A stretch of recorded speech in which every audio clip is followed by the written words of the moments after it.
16 de febrero de 2006, 10:13 horas. Entrada 54. Nunca me ha gustado la lluvia, lo cual en Galicia, donde forma parte del paisaje, es un sentimiento un tanto absurdo.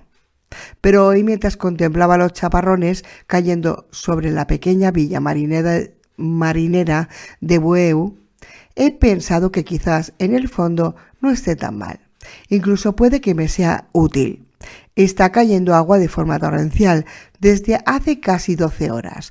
Una tormenta de lluvia y viento está azotando en estos momentos todo este tramo de costa. El mar, sacudido y revuelto, presenta un color gris acero omioso, que normalmente invitaría a la flota a quedarse amarrada en puerto y a sus marineros a tomarse algo caliente en la taberna. Pero ahora no hay flota, ni marineros, por lo menos vivos, que yo sepa.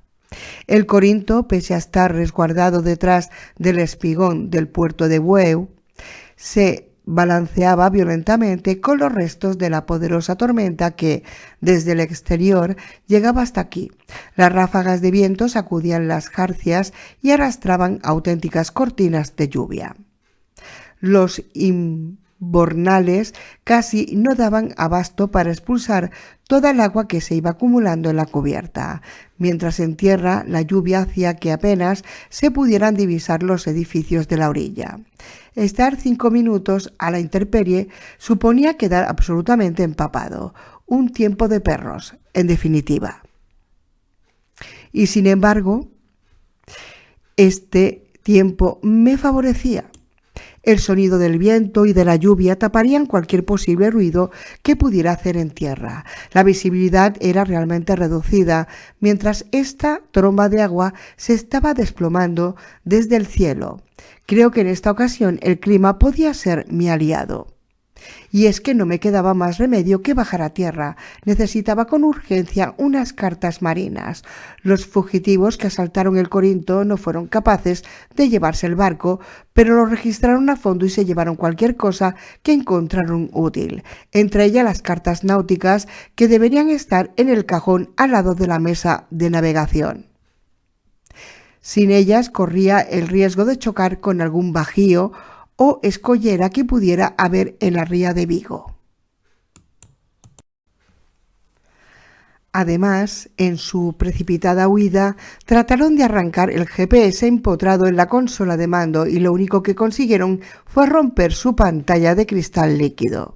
Ahora estaba absolutamente inservible y yo lo necesitaba. Aunque solo tuviera que ir costeando hasta Vigo, la experiencia de Tambo me había enseñado la lección de que no podía dar por nada seguro. Puede que de ese puerto tuviese que seguir mi camino hacia cualquier otra parte y debía estar preparado para eso. Además, tenía que reponer las provisiones en un nivel cada vez más bajo. Yo podría soportar un par de días a media ración, pero Lúculo me miraba indignado cada vez que olisqueaba las magras raciones que le sirvo de comida. No sé qué pensará de todo esto, pero estoy seguro de que más que los sustos, las sacudidas y las mojaduras, lo que realmente le molesta a mi pequeño amigo es la catastrófica situación de nuestra despensa. Y no me apetece tener un motín a bordo, aunque sea gatuno. La verdad sea dicha, está aguantando como un campeón y realmente se lo agradezco. Es la única compañía que tengo desde hace casi un mes y si no fuera por él, con todas esas cosas pululando por todas partes, supongo que estaría a medio camino de perder la cabeza. Tomada la determinación, solo me quedaba trazar un plan y la verdad, la perspectiva era realmente aterradora. No conocía el estado de las calles más allá de lo que podía ver desde cubierta. No sabía lo que me podría encontrar al doblar la esquina. Así que el plan se reducía en llegar hasta la orilla, conseguir lo que necesitaba montando el menor jaleo posible y salir de ahí cagando hostias. El resto habría que irlo improvisando sobre la marcha. Me puse el neopreno, cogí la Glock con sus 2 cargadores y el arpón con sus 4 virotes de acero. Vacié la mochila en el camarote y con ella colgada a la espalda descendí hasta el chinchorro que se mecía amarrado al lado del corinto. Este estaba medio anegado con agua de la lluvia y las salpicaduras de las olas. Haciendo caso omiso a la sensación de frío que me subía por las piernas, a medida que me empapaba, empecé a remar cautelosamente hacia la desierta orilla del muelle. El agua del puerto, normalmente turbia y aceitosa, presentaba un aspecto extrañamente limpio. Mientras remaba he pensado que es increíble cómo casi un mes de ausencia humana puede cambiar el entorno. He observado que apenas he podido ver animales en estos días, excepto pájaros. Hay cientos de ellos, sobre todo gaviotas. Con un estremecimiento he recordado que las gaviotas, aparte de piscívoras, son carroñeras. Supongo que últimamente no les estará faltando alimento y sin necesidad de pescarlo. Tiempo de vacas gordas para ellas. Joder. Finalmente he llegado a los escalones del muelle. Dejando amarrado el chinchorro a un noray, he subido silenciosamente por los escalones. Con una breve mirada he contemplado el muelle. Estaba desierto. La tormenta arreciaba en esos momentos. El ruido de la lluvia y del viento silbando por las calles se combinaba con el estruendo de los truenos, que cadenciosamente se marcaban de fondo. Era una tormenta horrible. El viento azotaba mi cara, arrastrando la lluvia a mis ojos. Resultaba imposible ver u oír nada a más de 5 metros. Era perfecto. Con cautela he cruzado el muelle hasta apoyar la espalda en la lonja del puerto y he asomado la cabeza por la esquina. He visto a dos, un hombre joven y una mujer de edad avanzada. Estaban inmóviles en medio del paseo con un aspecto curiosamente desolado. La lluvia chorreaba sobre ellos y les pegaba la ropa al cuerpo. He observado que después de casi un mes de uso y de estar a la intemperie, muchas de las prendas de ropa de esas cosas están empezando a desgastarse. Ahora tienen un aspecto sumamente inquietante, como salidos de una película de terror. Como si no lo tuvieran antes. Es que hay que joderse. Pegado al muro, he comenzado a avanzar, con el arpón y la pistola listos. He pasado al lado de ellos, a menos de 4 metros, y no me han visto. La tormenta, la oscuridad creciente y la lluvia me han ocultado, pero sin embargo, de alguna manera, me han sentido. Estoy seguro de ello. Mientras pasaba a su lado, con los nervios tensos como cuerdas de piano, parecen haber salido de su trance. Han empezado a agitarse, inquietos, girándose hacia todas partes, tratando de localizarme. Sus sentidos físicos, tras haber cruzado el umbral de la muerte, parecen estar bastante disminuidos, pero por otra parte parecen haber desarrollado una suerte de percepción propia que les permite sentir a los seres vivos. Saben que estoy aquí, cerca, muy cerca, pero no saben exactamente dónde. Pero solo era cuestión de tiempo que me localizasen. Tenía que darme prisa, mucha prisa, joder. Deslizándome pegado a las paredes y agachándome ocasionalmente entre los vehículos abandonados en la calzada, he avanzado toda la calle hasta una tienda de productos náuticos que sabía que estaba en la esquina. Ha sido al llegar a ella cuando he sido consciente de dos cosas. La primera, que la tienda tenía la verja echada. Mierda, joder, sería imbécil. No lo había pensado. ¿Cómo cojones iba a subir la verja sin electricidad y sin llave? La segunda cosa era que inadvertidamente al menos una docena de esas cosas se estaban acercando por la calle hacia mi posición, atraídas por la percepción de algún modo de mi presencia. Necesitaba una solución. Tenía que ser rápido. Súbitamente lo he visto.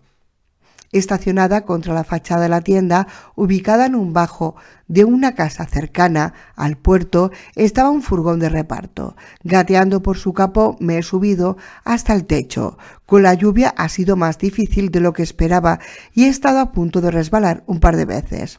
Me he puesto histérico. Mientras esas cosas que se acercaban, tenía que trepar. Joder, joder, joder. Por fin he conseguido subir al techo del furgón. Desde ahí, a menos de 1 metro, estaba el balcón del primer piso, justo encima de la tienda. Jadeando, he cruzado de un salto, casi resbalando en el musgo del borde. Me he dejado caer en su interior. La puerta, cerrada, estaba cristalada. Con la empuñadura de la pistola he roto un vidrio. Me ha dado la sensación de que se oía en todas partes, aunque ha quedado amortiguado por el ruido de la lluvia torrencial. He entrado en la casa. Ahora estoy en la habitación del piso superior, solo iluminado por la tenue luz que entra por las puertas del balcón. He oído un ruido abajo. No estoy solo aquí dentro.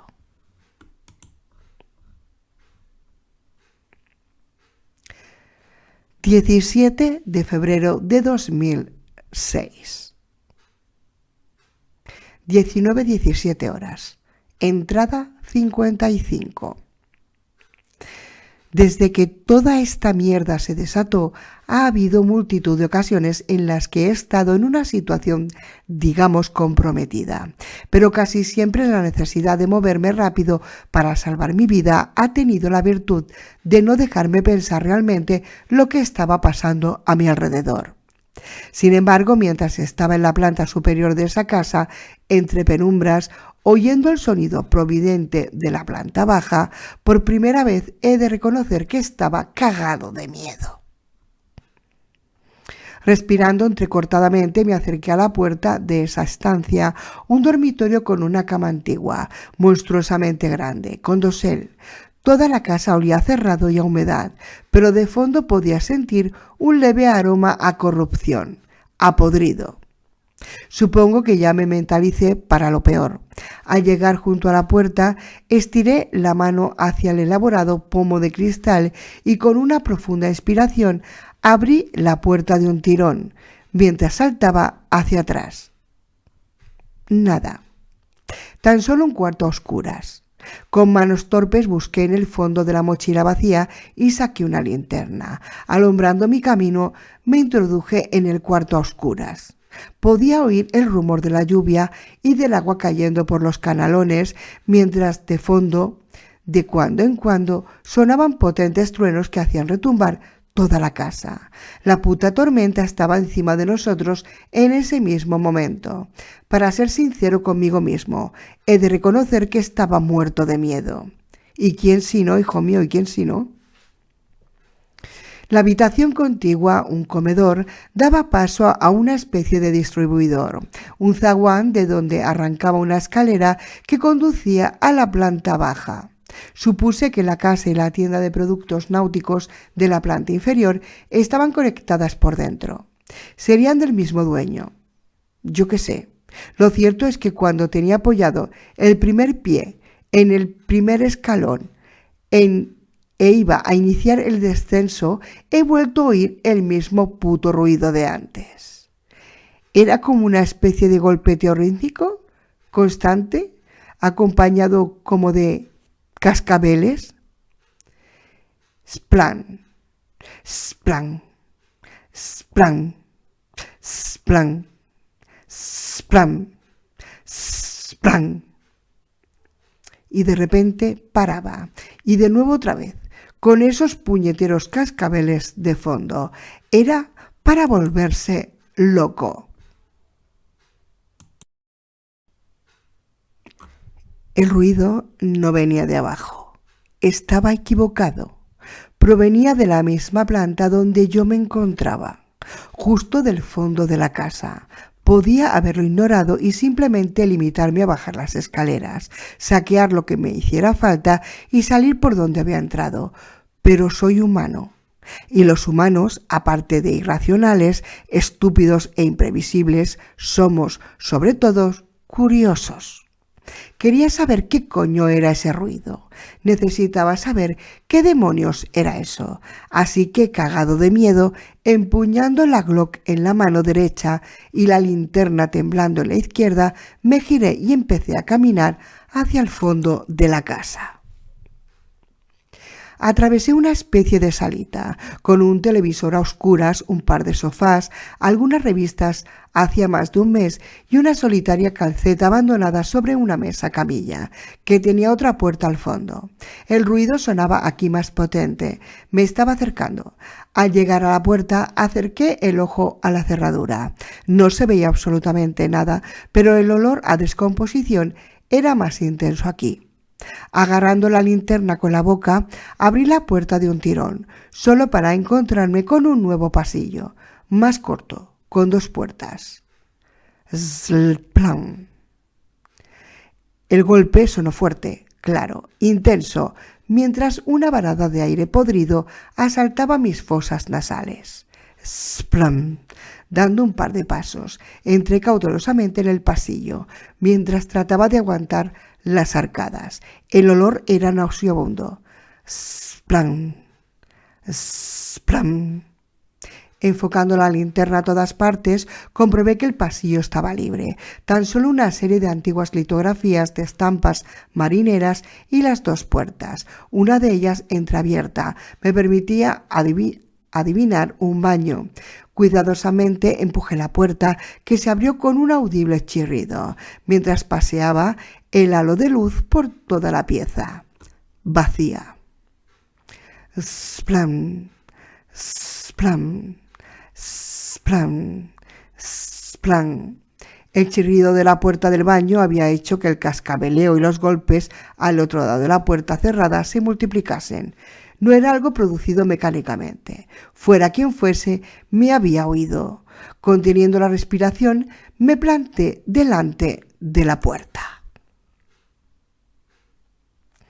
Aún estaba a tiempo. Aún podía dar la vuelta e irme.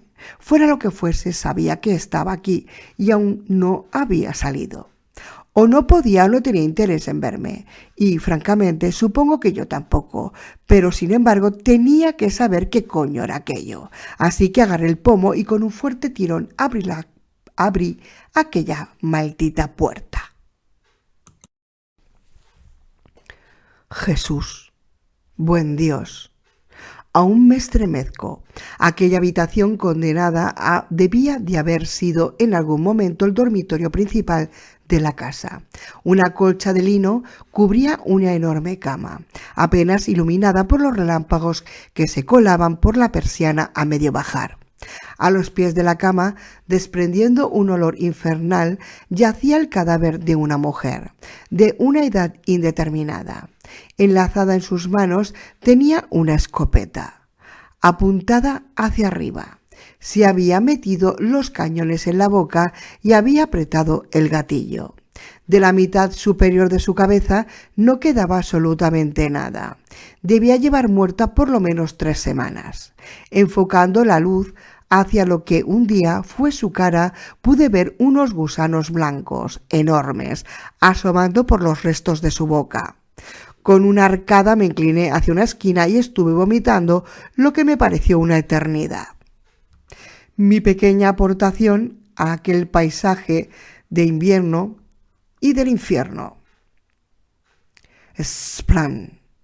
Con un hilillo de bilis colgando de la boca, me incorporé como un rayo al oír aquel nuevo golpe. Enfocando mi linterna a una esquina lo vi. ¡Joder! Era un niño de unos 3 o 4 años. Vestía un pequeño peto vaquero y estaba descalzo. Estaba sentado en una trona, una silla infantil, fuertemente sujeto a ella por sus correas. Era uno de ellos. Joder, Al enfocarlo con la linterna empezó a sacudirse en su sillita, produciendo los golpes que había oído antes, al chocar con la pared. El cascabeleo era producido por los sonajeros sujetos a la parte delantera de la silla, que se agitaba violentamente mientras que, con ojos vacíos y muertos, estiraba sus pequeños brazos hacia mí, intentando agarrarme. Era una trampa demencial. Asqueado me aparté a una esquina mientras contemplaba a ese pequeño monstruo. Si no me equivocaba, la mujer que yacía a mis pies debía ser su madre. De alguna manera, su pequeño contrajo el virus y fue demasiado para ella. Cuando vio en lo que se transformaba, seguramente no tuvo valor para acabar con él, pero tampoco para seguir viviendo. Atrapada en esa casa, desesperada, sola, finalmente se pegó un tiro. Aquel engendro debía llevar amarrado a la silla semanas, atrapado para siempre, incapaz de desatarse y de caminar, como todos sus hermanos, en busca de sangre caliente y seres vivos. Joder. El monstruo no dejaba de balancearse inquieto ante mi presencia. Con la poca sangre fría que me quedaba, eché el arpón a la cara y apunté el virote hacia su cabeza. Un débil gruñido salió de su boca oscura, maloliente, mientras se agitaba amenazador ante mí. Noté que lágrimas saladas corrían por mis mejillas mientras apuntaba con temblores el arpón hacia el crío. Cerrando los ojos disparé. Oh, buen Jesús, sé que hice lo que debía, pero no puedo evitar pensar que era prácticamente un bebé. Es la cosa más horrible que haya hecho nunca. Me perseguirá el resto de mi vida. Recogí de un tirón el virote ensangrentado y, limpiándolo en la ropa del cadáver del suelo, abandoné tambaleante esa habitación digna de una estampa del Averno. Tenía que reponerme. Había ido hasta allí con un objetivo. Ahora estaba allí. Tenía que hacerlo por mí, por Lúculo, por poder ver el día siguiente. Limpiándome las lágrimas, comencé a caminar hacia las escaleras que llevaban a la tienda. 20 de febrero de 2006, 13 horas. Entrada 56. Estaba oscuro, jodidamente oscuro. Aquellas escaleras que descendían a la planta baja estaban negras como la boca de un túnel. El halo de luz de mi linterna me ayudaba a vislumbrar los escalones de madera que se perdían hacia abajo y el pasamanos de hierro forjado que se retorcía en complicadas formas. Aún tenía temblores y el regusto amargo de la bilis en la boca. Tenía la lengua como el esparto, terriblemente seca. En ese momento hubiese matado por un vaso de agua. Con cautela comencé a avanzar. A medida que iba pisando los escalones, estos crujían bajo mi peso, provocando sonoros quejidos. Fuera, el vendaval se estaba desatando con toda su potencia. El viento soplaba con furia y los rayos iluminaban fantasmagóricamente toda la escena. Un paisaje digno de una película de terror. Solo que no era una puta película, y yo estaba allí, en medio de toda esa mierda. Súbitamente sentí un intenso deseo de dar media vuelta, salir corriendo de allí a toda leche y refugiarme en el Corinto, pero eso ya no era una opción viable.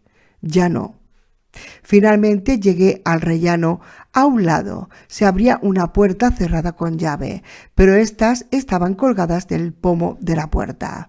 Al usarlas, con un sonoro clic, la cerradura se abrió. ¡Bingo! Con sumo cuidado asomé la cabeza y enfoqué la linterna hacia un bulto cercano. La luz me mostró un estante, donde en ordenadas filas podía ver un montón de carretes para cañas de pescar. Estaba dentro de la tienda de náutica. Genial.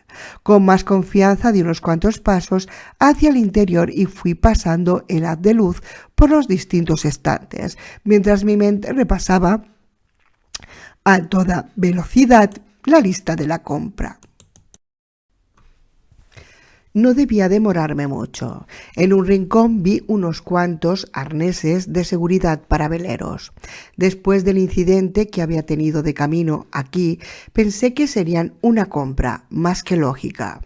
Tras apoyar la pistola, el arpón y la linterna orientada hacia mí, en una balda cercana comencé a escoger uno de mi talla, absolutamente abstraído en la tarea.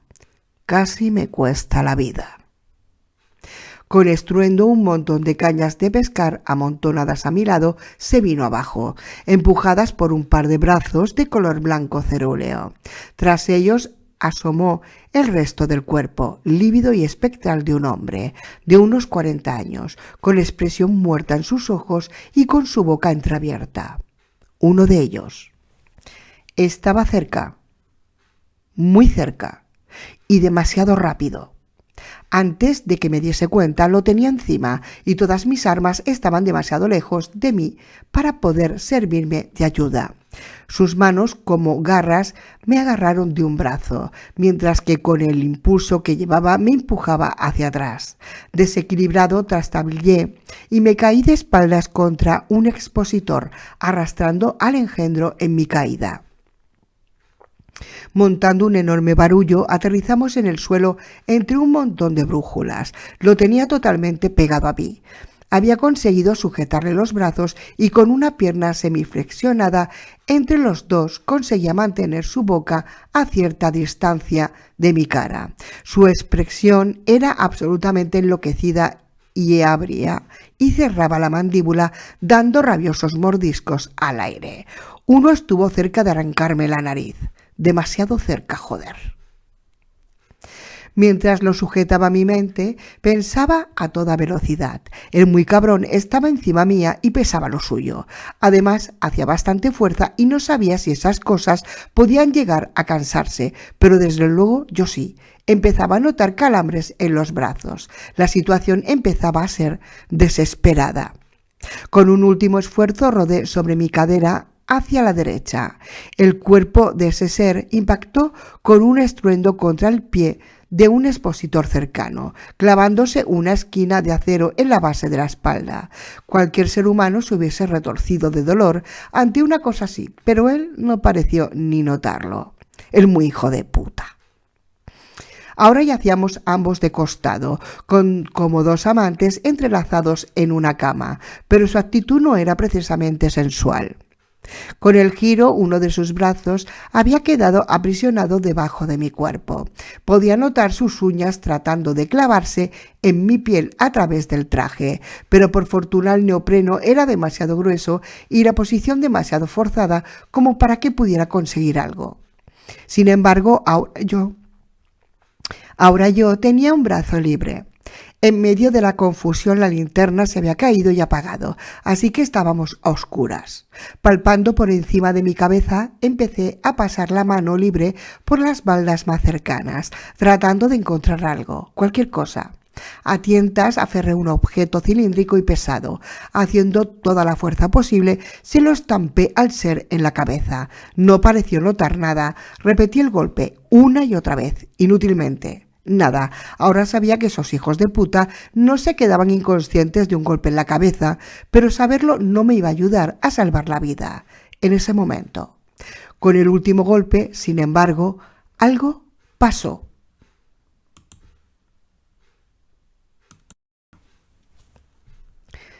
Una sustancia líquida, resbaladiza y untuosa empezó a caer sobre mí. Primero pensé que aquel ser estaba sangrando, pero era demasiado pastoso y abundante como para ser sangre. Entonces pensé que quizá no me había vomitado encima. El asco que sentí al pensar lo que una de esas cosas podía vomitar me ayudó a sacar fuerzas de flaqueza. Soltando su otro brazo, empujé con mi pierna semiflexionada contra su cuerpo y me separé de él. Con el impulso me deslicé hacia atrás a una velocidad sorprendente, hasta chocar con otra fila de estanterías. El golpe que me di en la cabeza me hizo ver las estrellas. Por un momento, 1.000.000 de puntitos blancos, verdes, rojos y azules bailotearon delante de mis ojos. Resbalando, me incorporé mientras oía esa cosa caerse a menos de 1,5 metros de mí. Al apoyarme en el mueble, me di cuenta de que era el mismo donde había apoyado mis cosas. Tanteando Desesperadamente busqué mi arma, rezando para que no se hubiese caído al suelo, junto con la linterna. Esa cosa, mientras tanto, trataba de levantarse infructuosamente a mis espaldas. Gotas de sudor empezaban a resbalar por mi frente. De pronto mis dedos encontraron el familiar tacto de la culata de la Glock. Me giré y aún a oscuras hice fuego. El disparo en el espacio cerrado de la tienda sonó como un cañonazo. Mientras mis oídos pitaban, mi mente trataba de asimilar lo que había visto a la luz del fogonazo del primer disparo. Rectificando, apunté al bulto que era esa cosa e hice fuego 3 veces seguidas. El estruendo de los disparos y el olor a pólvora inundaron toda la estancia. El ser simplemente dejó de moverse. Jadeando me agaché buscando a tientas la linterna con la Glock apuntando a todas partes, mientras mis ojos trataban de penetrar las tinieblas. Cuando la encontré la sacudí y comprobé con satisfacción que no sonaba a roto. Apretando el interruptor la encendí de nuevo y pude contemplar la escena. Parecía que un huracán hubiese sacudido ese pasillo. La mitad de los expositores estaban en el suelo o semivolcados, como producto del forjeceo. El cadáver de esa cosa yacía contra una pared, tumbado, como si estuviera dormido, con un negro y enorme agujero en medio de su frente, por donde emanaba sangre sin cesar. El agujero estaba cubierto por una espesa capa de una sustancia oleosa. Desconcertado me agaché a inspeccionarla y entonces comprendí qué había pasado. El objeto con el que le había golpeado la cabeza era una lata de aceite de motor de barco. Al utilizarla de martillo se había abierto y había derramado todo su contenido sobre nosotros. El supuesto vómito que había sentido un momento antes. Ese era. Gracias a ella, al separarme, había ido a parar tan lejos, deslizándome.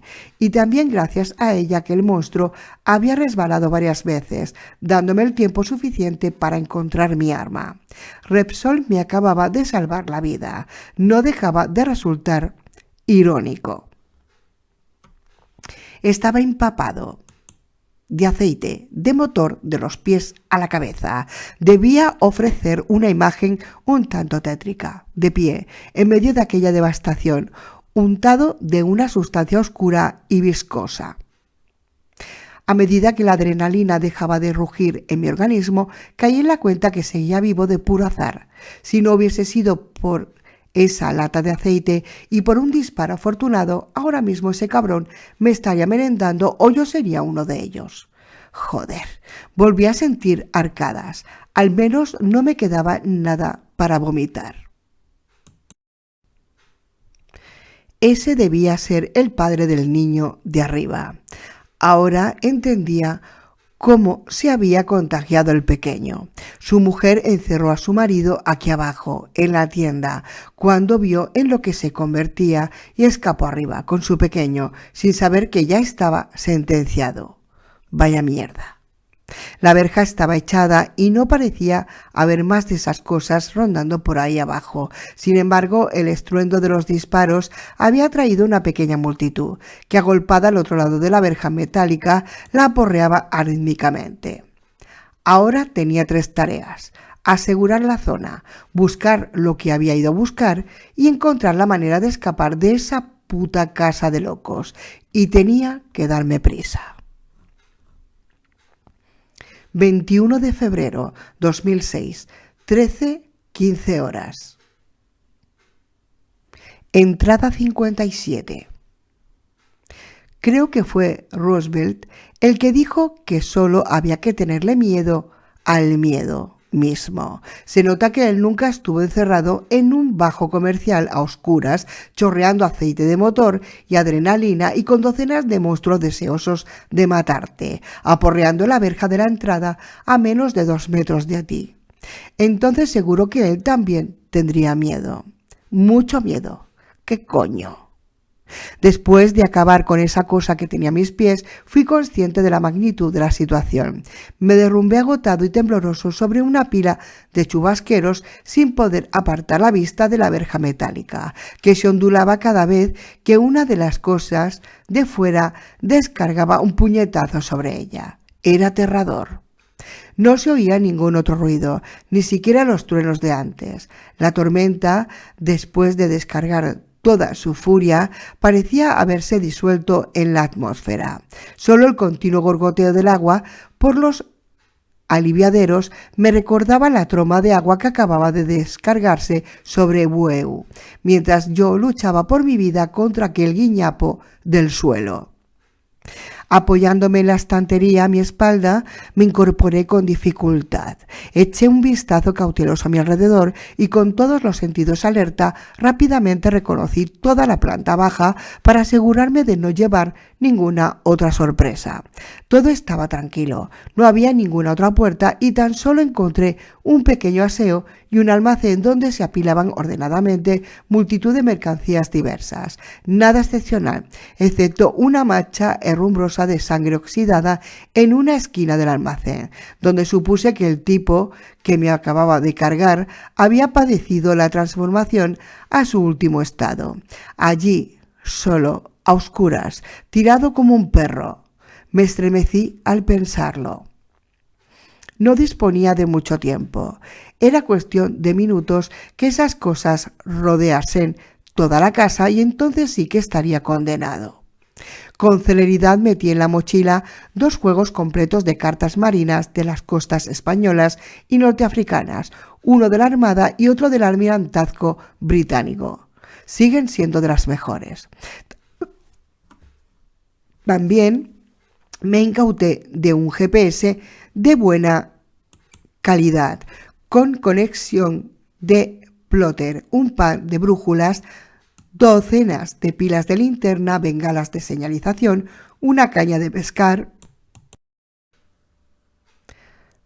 telescópica, una caja de anzuelos y sedales, un arnés de seguridad y un neopreno de repuesto, por si las moscas. Expuestos en un mostrador había varios modelos de arpones. Escogí un Homer Sub excelente y un Beuchat de carbono, así como casi 2 docenas de virotes de acero fundido, largos y de aspecto ominoso.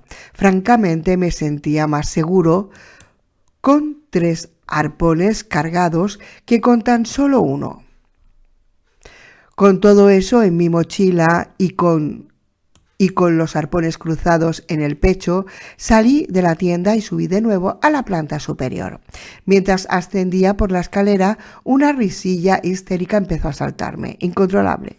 No podía dejar de pensar que con esos arpones, la mochila, el neopreno desgastado y roto y el baño de aceite y sangre cubriéndome todo el cuerpo, debía tener un aspecto de maníaco de lo más siniestro. Una vez en la planta superior me dirigí a la cocina, a ver qué podía sacar en limpio de allí. Lo último que deseaba era tener que corretear por toda la villa, esquivando a esos monstruos, para encontrar una tienda abierta o que no hubiera sido ya saqueada. Cuando salí de mi casa en Pontevedra, había jugado con la idea de plantarme en el Carrefour más cercano para conseguir provisiones antes de seguir hacia el barco, hasta que caí en la cuenta de que a docenas de personas se le debía haber ocurrido la misma idea en los últimos días del punto seguro. Lo más probable es que todas las grandes superficies comerciales del país ya hubiesen sido saqueadas bien por incontrolados, bien por los militares para alimentar a las multitudes de los puntos seguros. Esa comida, si aún existía, ya no estaba allí y se encontraba fuera de mi alcance. Por fortuna, la despensa de esa casa resultó estar bastante abastecida, sobre todo de pasta, conservas en lata, salsa de tomate y algo de arroz y harina de trigo. Asimismo, me llevé unos cuantos paquetes de azúcar y 2 kilos de café. Satisfecho, me disponía a marcharme cuando en un armarito descubrí un auténtico arsenal de potitos de bebé. Me quedé paralizado, mirando hacia ellos, consciente de que su destinatario acababa de morir a mis manos hacía escasamente una hora. Me sentí enfermo solo de pensarlo. Con lágrimas en los ojos metí toda aquella provisión, atesorada por la madre del niño, en mi mochila. Yo no pensaba comérmelos, pero estaba seguro de que a Lúculo le encantarían. Antes de irme crucé la pequeña salita y abrí lo que me parecía un mueble bar. De allí saqué un par de botellas de ginebra y, para mi alegría, medio cartón de Marlboro. Pensaba pillarme una buena al llegar a bordo, para poder dormir, para poder olvidar. Joder. A esas alturas mi mochila no estaba llena de todo, pero pesaba considerablemente más de lo que me parecía prudente, habida cuenta de que tenía que hacer todo el camino de vuelta y esquivar a la multitud ululante de ahí abajo. Con precaución me asomé a la ventana delantera por donde había entrado. Imposible. Unas 2 docenas de no muertos, empapados, espectrales, se agolpaban en el estrecho margen de los 6 metros de ancho de la calle, pegados a la casa. Con ligereza me dirigí a la cocina. Su ventana daba a otra calle, más estrecha, que parecía desierta. Asomando la cabeza y mirando a la izquierda, podía ver el mar. Esa sería mi salida. Apoyando la mochila, bajé de nuevo a la tienda, evitando mirar el bulto del cadáver. Corté unos 7 metros de cabo de barco de una maroma allí enrollada. Con el cabo en las manos volví a la cocina y, atando un extremo fuertemente a un radiador, descolgué el otro por la ventana. Tan solo tenía que descender por él y ganar el final de la calle antes de que esos mamones me vieran. Chupado. Sin embargo, antes tenía que subir la persiana semibajada para poder asomar mi cuerpo, y la precipitación me hizo tirar con demasiada fuerza. Sonó como una metralleta en el silencio sepulcral de la calle. ¡Oh, mierda! Como un rayo me descolgué por la cuerda y toqué el suelo, con cuidado de no fastidiarme de nuevo el tobillo lesionado. Tras esto eché a correr hacia el final de la calle, esquivando fácilmente un par de esas cosas que surgieron en mi camino, una de un cruce y otra de detrás de una cabina telefónica. Simplemente ni me detuve a mirarlas, tan solo cogí el lado de la calle más alejado de ellos y seguí corriendo, sin mirar atrás. No me atrevía. En mi mente febril se agolpaban las imágenes de una multitud de cadáveres ocupando toda la calzada, siguiéndome silenciosamente, solo para acorralarme en un callejón sin salida y acabar conmigo. Afortunadamente, la calle no era ningún callejón sin salida, sino que desembocaba cerca del puerto, ya que era paralela a la que había tomado en la ida. Gateando por la escollera para evitar ser visto, me acerqué lentamente al punto donde había dejado el chinchorro. Este último tramo me costó casi el triple de tiempo, un par de moratones al resbalar por las rocas, alguna mojadura y muchos sustos. En honor a la verdad, casi me parto la crisma. Gatear por las rocas batidas por los restos de la tormenta sobre una capa de algas resbaladizas y con el viento empujándome furiosamente es algo que nadie en su sano juicio haría en un mundo normal. Pero este ya no es un mundo normal, es un mundo de cadáveres. Cuando alcancé la altura del chinchorro, trepé al muelle y rápidamente, mientras la oscuridad caía, me deslicé hacia el pequeño bote. Remando con suavidad en medio de la marejadilla, me iba acercando al Corinto cuando de repente la sangre se me heló en las venas. Había algo moviéndose por la cubierta. Esos cabrones habían, de alguna manera, llegado hasta allí. De repente la sombra se detuvo en su vagar por la cubierta, como si me hubiese divisado. Un largo maullido saludó mi llegada. Lúculo, mi pobre gato, desorientado, confuso, alarmado por mi tardanza, había salido de alguna forma hasta la cubierta buscándome. Casi se me parte el corazón al pensarlo. Un sentimiento de gratitud y afecto enorme me invadió a medida que se acercaba al Corinto, y podía verlo empapado y temblando de frío, pero orgulloso en la borda del barco. Había estado vigilante, en cubierta, aguantando toda la tormenta, esperando mi regreso. Ese es mi chico. Con un último esfuerzo subí a bordo, alé el bote y vacié la mochila en el interior. Después de darme una buena ducha y secar convenientemente al lúculo que no paraba de ronronear a mi alrededor, los dos nos hemos sentado a cenar algo en la bañera de popa, contemplando las ahora silenciosas y oscuras calles de Bueu, donde hace unas horas he estado a punto de dejarme la vida. Pronto amanecerá. La tormenta ha amainado y es el momento de continuar nuestro rumbo hacia nuestro próximo destino, hacia la esperanza.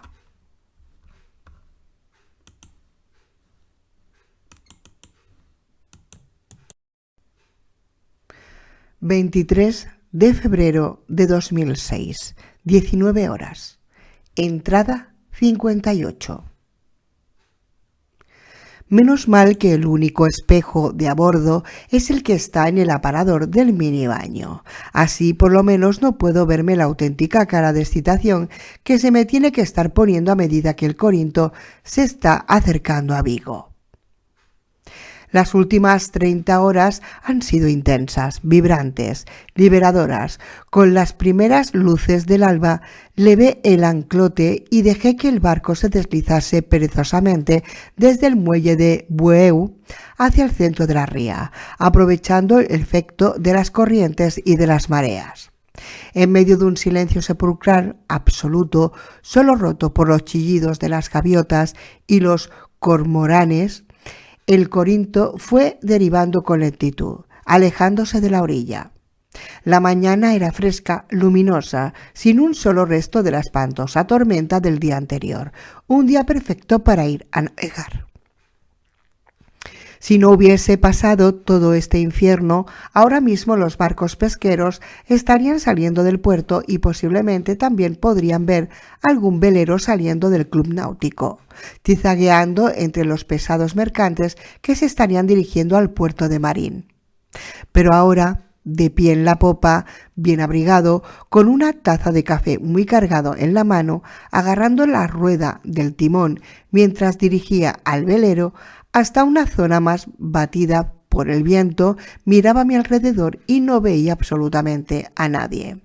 Todo estaba totalmente muerto, ni un alma. Me sentía como el último hombre sobre la faz de la tierra. Es una sensación realmente perturbadora, joder. Cuando consideré que la brisa era lo suficientemente fuerte, largué la vela Génova y un pequeño foque y el Corinto, como un caballo que ha pasado demasiado tiempo descansando, saltó hacia adelante, rápido y nervioso. Al cabo de un rato navegábamos a unos buenos 7 nudos. Mientras contemplaba las blancas cabrillas que íbamos dejando en nuestra estela, Lúculo apareció desperezándose en cubierta y con un ágil movimiento me saltó al regazo. Desde que era poco más que una pelota de pelo, ha sido, como todos los gatos, muy independiente. Pero ahora, en medio de todo este caos, me resulta muy difícil sacármelo de la cabeza. Posiblemente nota de alguna manera gatuna que el mundo ha cambiado y prefiere estar cerca del único elemento de su universo que no ha desaparecido, o sea, yo. Realmente es de agradecer el cambio, pero cuando un gato persa naranja decide ponerse cariñoso, puede ser pesado, muy pesado, pero aún así es un encanto y mi único compañero de momento. A medida que iba pasando la mañana, el viento nos iba acercando a la salida de la ría. Con los prismáticos no cesaba de barrer las dos orillas, contemplando las silenciosas poblaciones, tratando de atisbar alguna señal de vida. Era desolador. Bueu, Combarro, Sanxenxo, el Grove iban deslizándose lentamente ante las bordas del Corinto, y lo único que podía divisar eran sus edificios oscuros y silenciosos, coches abandonados por doquier y muchas de esas cosas paseándose erráticamente por sus calles. No podía evitar preguntarme cómo era posible su presencia en sitios que en teoría habían sido evacuados con anterioridad a la caída de los puntos seguros. Mi teoría es que esas cosas, de algún modo, conservan una especie de memoria residual de lo que fueron en vida, que les lleva a acercarse a los lugares donde habitualmente vivían. Como idea no está mal, aunque a lo mejor es una gilipollez. Pero como por lo visto soy el único ser humano vivo que queda en kilómetros a la redonda, supongo que mis teorías son las mejores de esta parte del mundo. Eso me ha llevado a plantearme la siguiente pregunta. Si queda alguien vivo en cualquiera de las miles de viviendas que se asoman a la ría, ¿qué pensará al ver un velero surcando sus aguas rumbo a mar abierto? Si yo estuviese atrapado a 2 kilómetros del mar, por ejemplo, si tuviese vistas a la ría y viese pasar al Corinto, creo que me moriría de la angustia. Por si acaso he rezado porque nadie me hiciese ningún tipo de señal desde la costa o desde la línea de montañas de los alrededores. Para mí sería imposible acercarme a la costa a rescatar a nadie, pero el sentimiento de culpa no me permitiría dejarlos atrás, lo que finalmente me conduciría a una muerte cierta al intentar hacer cualquier idiotez. Así, pensándolo mejor, guardé los prismáticos en su estuche y dejé de otear hacia lo que ya estaba quedando definitivamente atrás. Eso me permitió centrarme en algo muchísimo más productivo. Lúculo y yo llevábamos comiendo alimentos envasados o enlatados desde hacía casi 2 meses. Era hora de darle un poco de variedad a nuestra dieta. Colocando la caña de pescar con un par de cebos por la popa, me senté a disfrutar una agradable mañana de pesca con un cigarro en la boca y el sol bañando mi cuerpo. Al cabo de tan solo 20 minutos ya tenía media docena de caballas agitándose dentro de un cubo, listas para poner a la parrilla. Era absolutamente maravilloso. Por unas horas fui capaz de olvidarme de la llegada de esos monstruos, del puto fin del mundo y de la angustia que la falta de noticias de mis seres queridos. Por unas horas fuimos mi gato, mi barco, el mar y yo. Algo genial. Solo cuando entré en el camarote buscando un cuchillo para destripar el pescado, mi mirada se posó en mi sucio y desgarrado neopreno y una nube enturbió el día perfecto. Como un recordatorio de toda la podredumbre y maldad que estaba vagando, expectante, por la orilla, mi gastado traje, que me había salvado la vida en más de una ocasión, se balanceaba al ritmo de las olas, colgado de una percha en una esquina del camarote, como diciéndome: no te olvides que tarde o temprano has de volver a tierra, joder. Por lo menos el pescado asado en la parrilla instalada en la popa resultó estar sabrosísimo. La primera comida fresca en meses, viendo a Lúculo delante de su cuenco, temblando de emoción mientras le servía una caballa, hacía que se entendiese la expresión relamerse los bigotes. Al doblar la punta de la península del Morrazo, que marca el extremo sur de la ría de Pontevedra y el extremo norte de la vecina ría de Vigo, las cosas cambiaron un poco. Un fuerte oleaje con ondas de 2 o 3 metros empezó a agitar el Corinto, que sin embargo resultó ser un animal extremadamente marinero. Largando el espinnaker conseguí hacer 15 nudos, mientras la proa tajaba las olas, levantando auténticos rociones de espuma. Grité, chillé como un loco, con una expresión salvaje, mientras las gotas de fría agua marina inundaban la bañera de popa, empapándome. Era genial. La noche de ayer fue un poco más complicada, ya que apenas pude dormir, pendiente de la ruta del velero. Las últimas horas habían sido absolutamente agotadoras, pero geniales. El Corinto, respondiendo excelentemente bien a la caña, consiguió entrar en la ría de Vigo exactamente por donde estaba trazado en la carta. Ahora, después de casi 30 horas de navegación ininterrumpida, estoy fondeando frente a una playa desierta, preparado para echarme un sueño reparador, mientras el sol se pone. Mañana, al amanecer, cubriré las últimas millas náuticas hasta llegar frente al muelle de Citroën, en el enorme puerto comercial de Vigo. Espero que quien quiera que quede allí me dé una cálida bienvenida. 27 de febrero de 2006, 17:38. Entrada 59. El Corinto se mecía suavemente bajo una suave brisa de tierra, mientras las olas del reflujo de la marea chapoteaban, perezosas, en torno a su casco afilado. Su mástil, desprovisto de velas, se balanceaba lentamente, acompañado del ocasional tintineo que producían los pasadores de acero al golpear contra el aluminio del tope. Y en medio de esa estampa tan bucólica, apoyado en la cubierta, estaba yo, derrumbado contra una escotilla, con una botella de ginebra mediada en la mano y los ojos arrasados por las lágrimas. Vigo estaba muerto, total, absoluta y terriblemente muerto. Cadáver, caput. Ni una puta alma se veía desde donde yo estaba, fondeando a poco más de 200 metros de los muelles comerciales de lo que un día fue una ciudad de 250.000 de personas. Los muelles estaban atestados, sí, pero de esos monstruos en una cantidad abrumadora, como no había visto hasta este momento. Podía haber cientos de ellos, vagando por las instalaciones portuarias, arriba y abajo, en medio de una devastación sin precedentes. Todo el puerto parecía un campo de batalla. Vehículos calcinados, enormes naves industriales que parecían haber reventado desde dentro por efecto de alguna potente explosión. Incluso un par de BTR del ejército de tierra abandonados y con todas sus escotillas abiertas, en medio de un paisaje arrastrado y espeluznante. Cientos, quizás miles de cadáveres parcialmente carbonizados y descompuestos yacían por todas partes y caminando entre ese horror, ajenos a todo lo que les rodea. Estaban ellos, los no muertos, los vencedores de esa batalla. Yo tenía razón. El punto seguro de Vigo había resistido hasta el final, transformado en el último refugio de toda la zona sur de Galicia, pero había llegado demasiado tarde a él. En torno a los principales atracaderos podía ver la parte más terrorífica de todo ese paisaje infernal.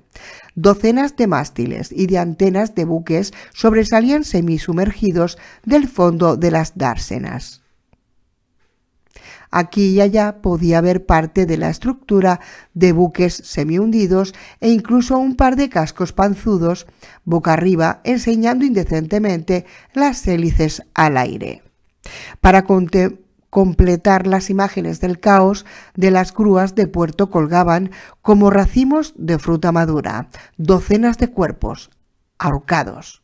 No era más que de imaginarme qué especie de carnaval del infierno se había desatado en esos muelles no haría más de un par de semanas. Pero el espectáculo era dantesco, atroz. Las huellas de disparos e incendios estaban presentes por todas partes. De las instalaciones de Pescanova no quedaba absolutamente nada, carbonizadas hasta los cimientos. Del resto, la imagen era para vomitar. Tan solo unas horas antes, cuando me estaba acercando a la ciudad, un mal presentimiento me estuvo recorriendo la espina dorsal. A medida que podía ver cada vez más claramente la metrópoli desde la cubierta del Corinto. Con ayuda de los prismáticos podía distinguir las feas cicatrices que unos enormes y devastadores incendios habían dejado en muchas partes de la ciudad. Los rescoldos aún humeantes me indicaban que no habían sido los bomberos, sino las recientes tormentas las que se habían ocupado de apagar las llamas. Al atracar frente al puerto, fue cuando tuve la certeza de que no me encontraría a nadie por allí. Desde ese momento me había pasado un montón de horas sentado contra la escotilla, demasiado atontado como para poder reaccionar. No sabía qué hacer, no sabía dónde ir. Por un momento incluso ideas negras terribles cruzaron por mi cabeza. Aquello era demasiado impactante para ser verdad. Solo al cabo de unas cuantas horas, una buena cantidad de alcohol y toneladas de autocompasión fue capaz de fijarme en el único aspecto disonante de todo aquel escenario. A unos 2 kilómetros de la orilla, fondeando plácidamente, se encontraba un viejo y enorme carguero de color rojo, con la superestructura blanca. Profundas marcas de óxido corroían su línea de flotación y en general tenía todo el aspecto de haber pasado momentos difíciles, pero estaba de una pieza y sobre todo era, aparte del Corinto, la única cosa a flote que había encontrado desde que salí de Pontevedra. Su sola presencia allí desafiaba toda lógica. Supongo que lo que me animó a acercarme a él fue la absoluta ausencia de cualquier otra cosa que hacer en ese momento.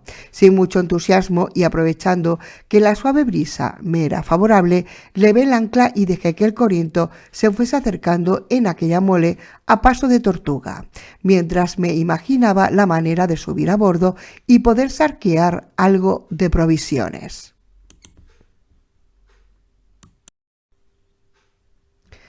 Pronto pude ver su nombre y su puerto de matrícula, Zarenkiewicz, Nassau. Rezaba en enormes y desvaídas letras blancas sobre su popa. Del tope de su palo mayor colgaba flácida y deshilachada una bandera española, preceptiva por estar en aguas de España. De su mástil principal, un pedazo de trapo tan descolorido y arrugado que podría haber sido la bandera de cualquier país del mundo, y eso siendo generosos, y justo al lado el mástil del radar con su antena móvil. Según me acercaba al contraluz, pude divisar un extraño soporte que asomaba incongruentemente sobre la borda. Empecé a preguntarme qué demonios podía ser. De súbito el soporte se levantó y salió corriendo, gritando por la cubierta. Por un instante pensé que me había vuelto loco. Tan solo tardé un segundo en darme cuenta de que lo que había tomado por un pedazo de acero eran en realidad las piernas de una persona colgando por la borda. Las piernas de una persona, las piernas de un ser vivo, las piernas de alguien, por Dios. Noté como una especie de corriente eléctrica me sacudía el organismo. Pegando un alarido que haría palidecer de envidia a un comanche, me precipité hacia la proa y empecé a hacer aspavientos como un loco. Pronto a la primera figura se sumaron 2 más y tras estas aparecieron por lo menos otra media docena. Mientras chorretones de lágrimas me resbalaban contra las mejillas, fui acercando el Corinto al costado del Zarenkiewicz. A medida que ajustaba los cabos de las velas y preparaba las boyas de cortesía para amortiguar el contacto contra el casco del carguero, no podía dejar de pensar que estos eran los primeros seres humanos con los que me encontraba en semanas. Desde arriba me lanzaron un par de cabos que me permitieron amarrar el Corinto por proa y por popa. A continuación me arrojaron una escala de cuerda por la que comencé a trepar como un mono, deseoso de llegar a cubierta y poder abrazar a mis nuevos amigos. Para mi sorpresa, lo primero que vi cuando apoyé un pie a bordo y levanté la cabeza fue el negro cañón de un par de fusiles de asalto apuntando a mi cara, y detrás de ellos, con expresión nada amistosa, un grupo de tipos de aspecto extranjero. Había llegado al Zarenkiewicz y no era bien recibido. Algo estaba horriblemente mal.